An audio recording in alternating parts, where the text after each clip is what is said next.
Number आया है अभी, तुम जा सकती हो।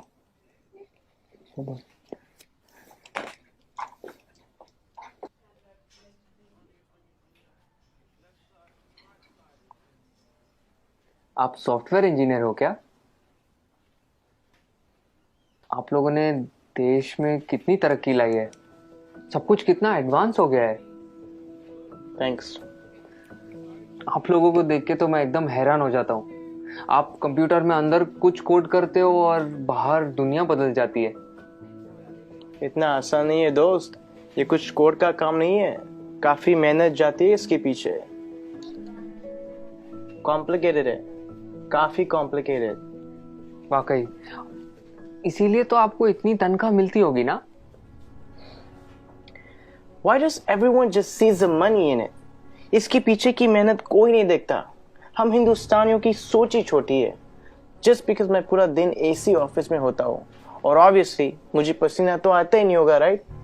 आप लोगों को ताकत यूज करनी होती है, हमें दिमाग लगाना होता है।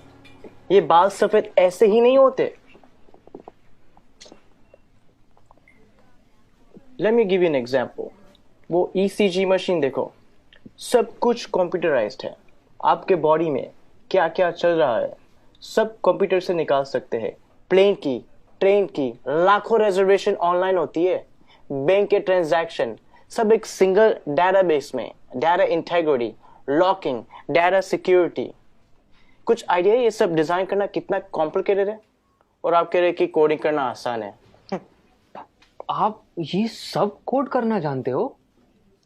पहले करता था, अब मैं प्रोजेक्ट मैनेजर हूँ, मेरी टीम सब करती है। ओह, तो अब काम आसान हो गया होगा। इस फील्ड में कुछ आसान नहीं है, जितना ऊपर जाओ उतनी ही रिस्पॉन्सिबिलिटी बढ़ती है, काम बढ़ता है, स्ट्रेस बढ़ता है। कोडिंग और डिजाइनिंग ये फिर भी आसान है, लेकिन अब मुझे पूरी टीम संभालनी पड़ती है। 10 लोगों को हर रोज जवाब देना होता है, क्वालिटी मेंटेन करनी होती है। 2 घंटे ईमेल ना चेक करूं तो लोग पैनिक करने लगते हैं। एक साइड से रिजल्ट का प्रेशर होता है और दूसरी साइड को कस्टमर को रिप्लाई करना होता है। रिक्वायरमेंट्स बदलती रहती है और यूजर्स को कुछ और चाहिए होता है, और आपका बॉस कभी सेटिस्फाइड नहीं रहता है। दोस्त, शायद तुम्हें पता नहीं है टेंशन और प्रेशर साथ में हैंडल करना कैसे होता है। मुझे पता है सर, टेंशन और प्रेशर दोनों साथ में हैंडल किया है। 6 साल पहले की बात है। हम लगभग 30 लोग रात के 3 बजे पॉइंट 4875 को कैप्चर करने के लिए बढ़ रहे थे। दुश्मन ऊपर से फायरिंग कर रहा था। अगली गोली किसके नाम पे लिखी थी पता नहीं था। उजाले से पहले हमें वहां पहुंचना था। वक्त काफी कम था हमारे पास। होश तो तब आया जब अगले दिन हम चोटी पर तिरंगा लहरा रहे थे, और तब हम बचे 30 नहीं, 4 लोग थे। आप Subedar Sushant from 13 Jammu and Kashmir Rifles on duty at peak 4875 in Kargil. मुझे बताया गया है कि मेरी टर्म पूरी हो गई है और अब मुझे सॉफ्ट असाइनमेंट का ऑप्शन दिया जाएगा। पर आप ही बताइए सर, काम आसान करने के लिए कोई अपनी ड्यूटी छोड़ सकता है क्या? उस दिन हमारा एक जवान दोस्त बर्फ में जख्मी पड़ा था। उस पर दुश्मन की गोलियां चल रही थी। हम सब बंकर के पीछे छुपे हुए थे। उसे बचाना मेरा कर्तव्य था और मैं उसे बचाने जाने वाला था, मगर मेरे कप्तान ने मना किया और कहा कि तुम नहीं जाओगे। मैंने इस यूनिफॉर्म में सबसे पहली कसम ये ली थी कि देश की सुरक्षा के बाद मेरे आदमियों की सुरक्षा सर्वोपरि है।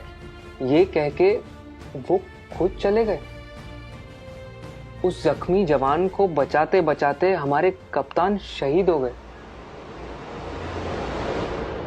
उस दिन से जब भी मैं बॉर्डर पर होता हूं, उन गोलियों की आवाज और कप्तान का आखिरी चेहरा मेरे सामने आता है।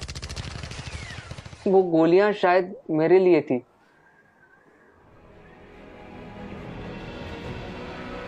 टेंशन और प्रेशर दोनों के साथ काम करना जानता हूं मैं। Sir, can you please go on? Yeah, sure. It was nice meeting you. Thank you for your service. जय हिंद। जय हिंद।